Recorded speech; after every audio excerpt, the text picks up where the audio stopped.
Well, good morning. It is 18 degrees out here, freezing cold, which makes it a good day for project day. We're going to start off by doing some welding on the Willys, then we're going to do some welding on the trailer, then we're going to head over to Elite Fleet Automotive. I guess they got a Jeep dropped off that something in the drivetrain is completely grenaded and locked up. All four tires are locked up, so we're going to use this truck to help them get it in the shop. Now, you're wondering, why do you got to weld on the trailer? Well, it's because I bought another trailer. This is a 14,000 pound Summit tilt deck trailer. This is a 10,000 pound Frontier fixed deck trailer. Both are 20-foot decks, but as you can see, the axles on the fixed deck Beavertail trailer are quite a bit farther back, which makes a huge difference in stability. Which is a really good thing, because that trailer right there is horribly unstable and I hate pulling it. If you notice when I load this trailer, I run the Jeep all the way up hard against that front stop. With it in that position, it actually tows okay on the highway as long as I'm paying attention. But I've scaled it out like that, and with that big old V8 engine in the front of that Jeep, that puts me right at 4,000 pounds of tongue weight, which is way too much.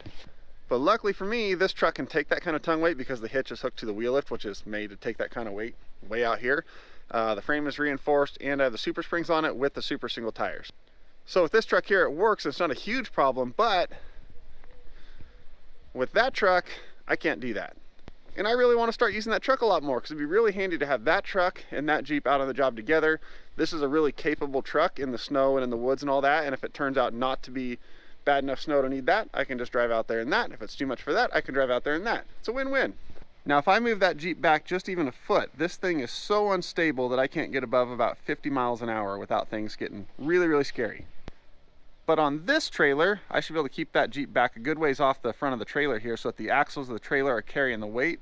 And I've got a reasonable 1,000 to 1,500 pounds of tongue weight up front, which that truck can take just fine. Obviously, this one can too. And everything will be happy.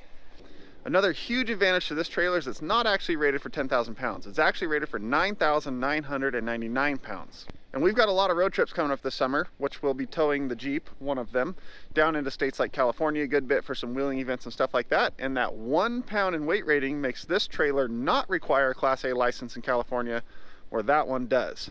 Tell me in what world it makes any sense that that trailer has to have a Class A license and this one does not when it's hauling the same vehicle. Now, I have a Class A license, so I can pull either of these trailers anywhere I want, no problem, but my wife does not. And if we're down in California and I want to take a nap and she wants to drive for a bit or something like that, if that Jeep or the Willys is loaded on this trailer, she can do that. If it's loaded on this trailer, she can't. Stupid, I know, but it is what it is. Now, here's where the big problem with this trailer comes in. You know how tight it is getting that Jeep between these fenders. And on this trailer, the distance between the fenders is 1 inch narrower. So it's going to be tricky. So I told you all of that to tell you that we're going to do some welding on this trailer to see if we can get that Jeep to load on here relatively easily. All right, I pulled the Willys into the shop first because I already have dual shield wire loaded into the welder, and I want to do this bit of welding with dual shield, and I want to do the trailer welding with hard wire, so this first. And I stole my wife's patio heater and brought it down the shop, so like the rest of the shop is cold, but this like 5-foot circle right here, real nice. All right, the plan is to take this piece of 1.5 by 3 and we're gonna put it in right here, welded from that cross member to the bottom side of the cage right there. And that's gonna, one, be an additional support right in the back center of the cage, since it's got this huge open bar with no vertical support in it. 2, we're gonna weld a receiver tube right here so I can drop one of my receiver mount winches in from the top. The winch will sit right here, can run up, and then it can soft shackle off of the bar itself. And that'll give me a kind of high pull line over the bank off to the side, or like you see when vehicles are frozen into the snow, I can back right up to them and pull up on them to break them free. So when I mounted those boxes, I welded them on, so we're gonna start with getting those cut off, out of the way. Then we're gonna get that bar cut to fit, welded in place, mount these 2 boxes on either side, and then at some other point down the road, we'll figure out how we're gonna mount fuel cans.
Okay, so we got the new pillar all done. I still got to re-figure out the whole storage situation, but I want to re-figure out the whole storage situation, so that'll wait till later. This pillar goes from the center of the cage hoop to right here. I was going to put it on this cross member, but there's another cross member right here that goes across, and the two are tied together by this tube that goes all the way through. So right there, it is tied into kind of all of that, which is stronger than out here on the end. So that's what we did. Winch drops right in, soft shackle just over the roll bar right next to this pillar, which gives it all its support, to a snatch ring, and then I can pull off to the side over here. I can pull off the side over here. I can pull someone up over the bank really easy. I can pull straight off the back. I can pull really steep angle up if I need to break someone free up out of the ice, and then I can pull it out and put it in the receiver too if I need. But having the winch there also allows me to put my receiver shackle in there and use the kinetic rope off the back without having to move the winch out of the way. So kind of an experimental thing, but should work pretty well. The rest of this cage is all tied into the frame itself really well. All these pillars on the side kicker down into the frame and tie in. They're not just plated to the body. And then adding this in right here in the back gives it a lot of strength there, so I'm pretty confident with pulling off this. Now keep in mind, I'm not going to be putting like a 12,000 pound winch in here and then snatch blocking back and forth to this top bar like 3 times and putting an insane amount of pull off the back of that and pulling the Jeep over anything. It's most likely always going to be a single line pull. If I do have to double back, I can double back to one of these rings down here, and we'll see how it works. I think it's going to work all right. I don't think it's going to cause any problems, but it should give me a better lift angle of pull, which always helps when you're trying to free stuck vehicles. So now that that's done, let's get this out of here, back the trailer in, and we'll start on that project. Okay, we got the Willys out of the shop. We got the new trailer in the shop. Now the distance between the fenders is exactly 1 inch wider than the width of the tracks on the Jeep. And I'm not nearly that good of a driver, so we got to do something about that. I got these 2 strips of 1/8 inch by 6 inch flat bar, and my plan is to put them up against the fenders right here, and then 45 them on each end, so that when you come up, it guides you nice and straight where you need to be. You'll be rubbing both sides and squeeze right on through. But if that doesn't work, we'll just cut them off and build some drive over fenders or something. All right, well apparently I don't know how to work time lapse on the camera, so you missed most of that, but it's pretty simple. Bent the ends, welded these runners in here on both sides. Technically there is 1 more inch between those than the width of the track, so we're gonna go try it out and see if it squeezes through there.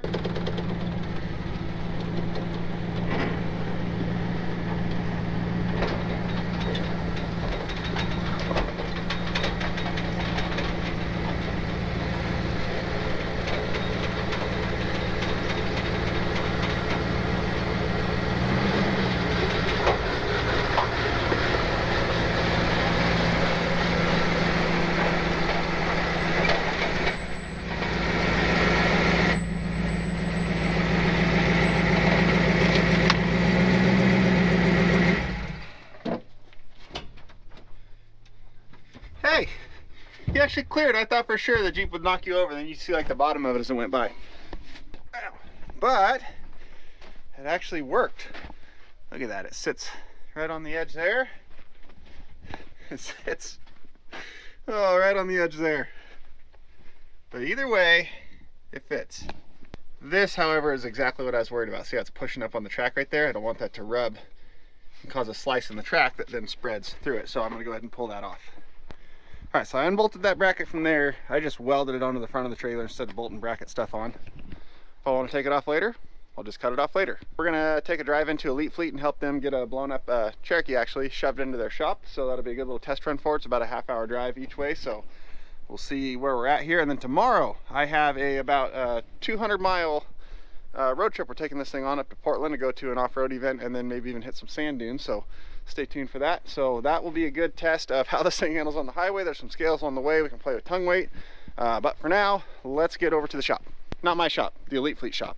This is what we got to do when the transmission locks up, welds itself together.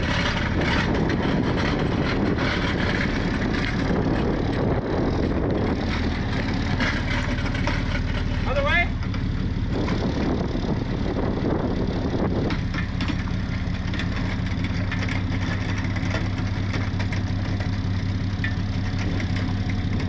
Make sure he doesn't jackknife.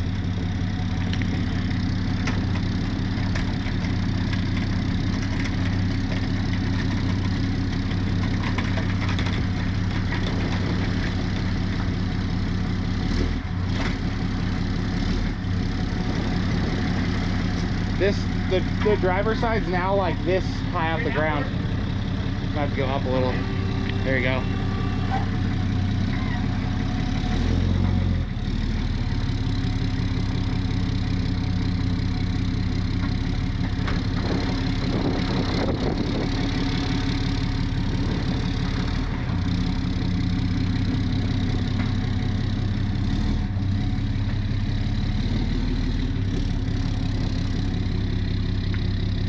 And in we go.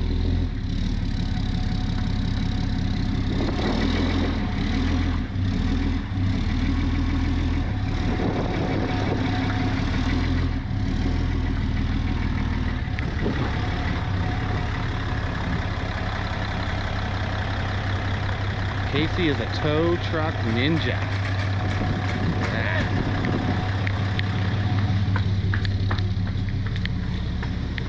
Cool stuff's up here. Yeah.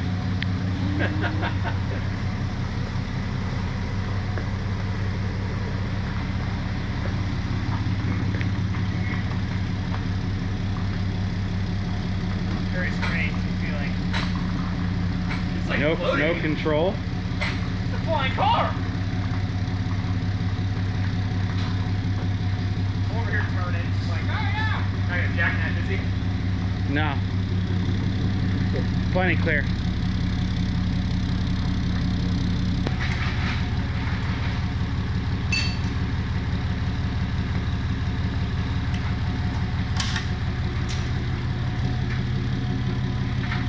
Like a glove.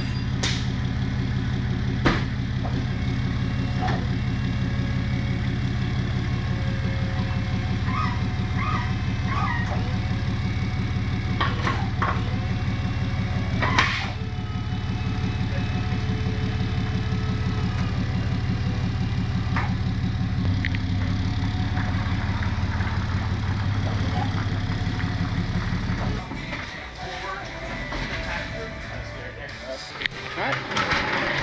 Mission You want to accomplished. see what it does? Yeah. Let's fire it up, Jordan.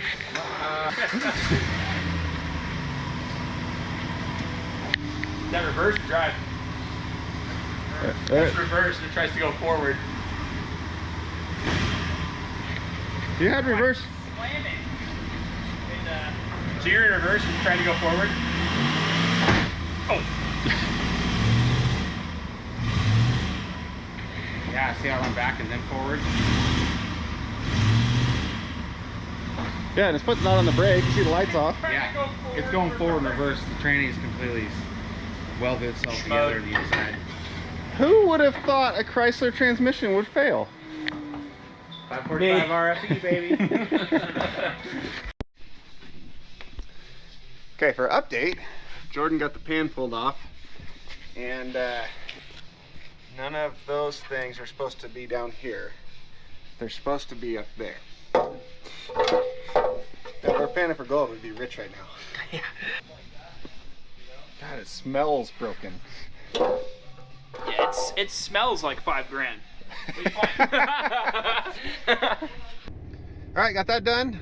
Tow trucks definitely make things easier. So we got the Jeep and trailer hooked back up tomorrow. 200-mile road trip each way. Little off-road meetup event at an off-road shop in Sherwood, Oregon, up by Portland. And I think we're going to the dunes too. So that should be a lot of fun. Hopefully we do. And we'll see you guys there.